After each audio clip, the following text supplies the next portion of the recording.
Bonjour à tous, ici ATN pour la suite de la MSL. Donc cette fois ça va être Free contre Nada. Free donc qui a gagné lors de son dernier match contre Dongrae, alors que Nada lui a battu Savior donc dans le match juste avant. C'était un très beau match d'ailleurs, je vous conseille de le regarder si vous n'avez pas eu l'occasion. Donc ça va être un TVP sur Athena. Alors Athena 2, excusez-moi, donc c'est encore une fois une nouvelle map. Donc j'ai regardé sur Team Liquid à quoi ça ressemblait. C'est une map 3 joueurs, il y a une position à gauche, une à droite et une en bas. Ce qui est assez intéressant, c'est qu'il y a 3 expansions qui ressemblent en fait à des positions de départ. Donc il y a un endroit un petit peu surélevé avec des minerais et un gaz, avec une rampe qui mène à une sorte de petite baie de. Donc c'est pas des bases de départ, c'est des expansions, mais c'est vrai que ça ressemble à des petites bases. Sinon aussi ce qui est intéressant, c'est qu'il y a des sortes de plateformes surélevées au milieu avec des minerais. Il y a aussi des bâtiments neutres bleus, donc on va voir ce que ça donne.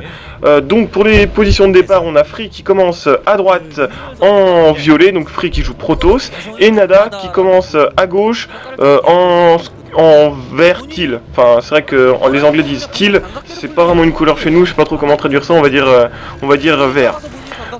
Donc pour l'instant le premier supply de la part de Nada.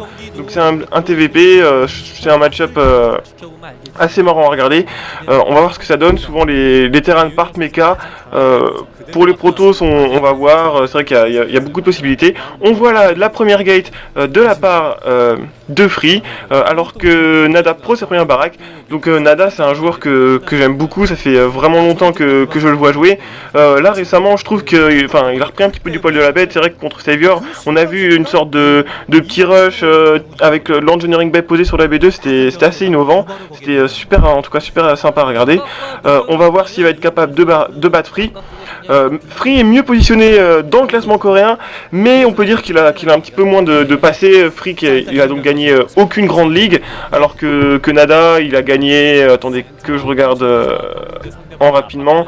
Donc Nada il a gagné plein de trucs que je connais pas, donc mais quand même toujours est-il qu'il a eu il a gagné plusieurs fois plusieurs ligues. Donc pour en revenir au match, on voit une petite photo, donc ça je pense que je sais pas trop qui c'est. En tout cas le joueur qu'on voit donc c'est Nada, donc un coréen plutôt moyen. C'est vrai que j'aime bien commenter sur la beauté des coréens. On voit la cyber pour Free qui va sûrement donc partir sur 2 gate goon. On va peut-être voir donc la deuxième gate directement. Le premier scout de la part de Free qui est sorti, qui est en train de se balader au milieu, donc il part directement vers la base de Free. J'ai dit que c'était le scout de Free, excusez-moi, c'est le scout de Nada. Donc on va voir si ce péon est capable d'entrer dans la base. Oui, il a réussi à monter la rampe, bravo péon, continue. Et donc on le voit qui donc repère la cyber, qui voit qu'il n'y a qu'une seule gate, que le Protoss n'a pas décidé de fast expand. Donc c'est vrai qu'on va voir comment il réagit en fonction de ce qu'il voit. Le scout, comme je vous dis souvent, c'est quand même quelque chose de très très important dans StarCraft. On voit la deuxième gate de la part de Free qui sort son premier goon, qui va commencer à courir après le péon en essayant de le faire sortir de la base avant qu'il puisse voir de tech. Je pense qu'on va voir bientôt donc oui, la première facto. Ah, il part donc sur 3 supplies. On va sûrement voir une fast expand si elle n'est pas déjà posée avant la deuxième facto.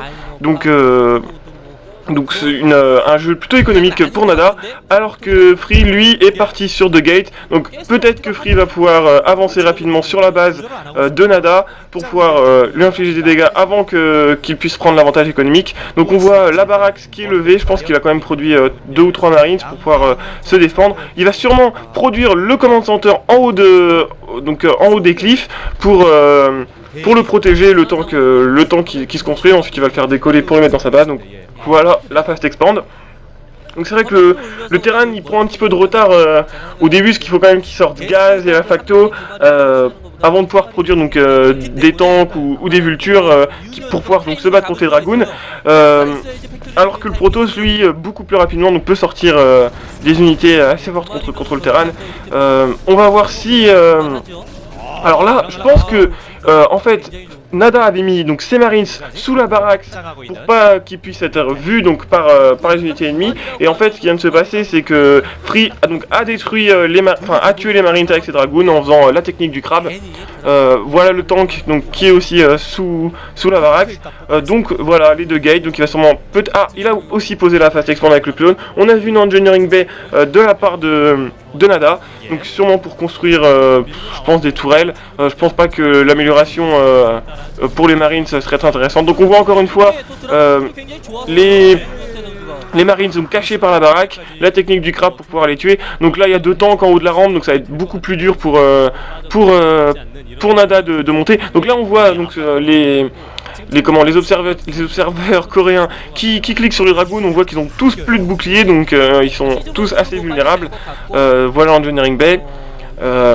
Donc l'expand qui vient d'être fini, on va voir si Nada décide directement de la poser. On voit la première tourelle de la part de Nada. Les tanks qui décident Nada qui décide de mettre ses tanks en haut de la rampe pour bénéficier du bonus de hauteur des cliffs. La Robotic Facility, est-ce qu'il va partir sur Shuttle? Oh, une Stargate.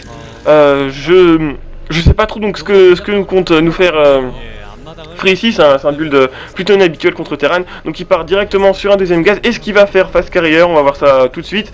Donc voilà le switch péon de Nada. C'est vrai que c'est un truc que j'hallucine à chaque fois que je vois les Coréens quand ils switchent leurs péons. Ils n'envoient pas tous leurs péons sur le même minerai, mais ils les séparent avant qu'ils arrivent sur la B2.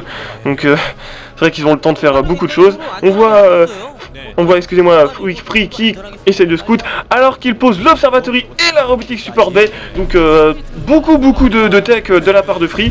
Donc il va ralentir seulement un petit peu sa production. On voit le shuttle qui est sorti. Est-ce qu'il va s'en servir pour drop? On va voir ça tout de suite. Donc le péon qui regarde le pylône, peut-être qu'il est en train d'examiner voir s'il est pas cassé. Ah non, il attendait pour mettre la fleet beacon. Donc on va sûrement voir des carrières d'ici peu. Donc pour l'instant j'ai pas vu d'armory de la part de Nada. Je sais pas s'il va être prêt pour les carrières. En tout cas ils vont pas arriver tout de suite, parce que les carrières ça met quand même beaucoup de temps à arriver. Donc carrière sur B2, je sais pas si ça va suffire niveau gaz pour garder, contrairement aux Goliath qui valent pas beaucoup, qui sont quand même donc assez puissants contre carrière. On voit quand même des tourelles un petit peu partout de la part de Nada. C'est vrai que souvent les protos ils vont essayer d'Arras avec voilà un drop river, donc c'est vrai que les tourelles ça peut être assez pratique pour pouvoir donc tuer les shuttles. On voit certains terrains aussi qui partent sur Starport pour pouvoir chasser les shuttles avec leur wave. Ça c'est quelque chose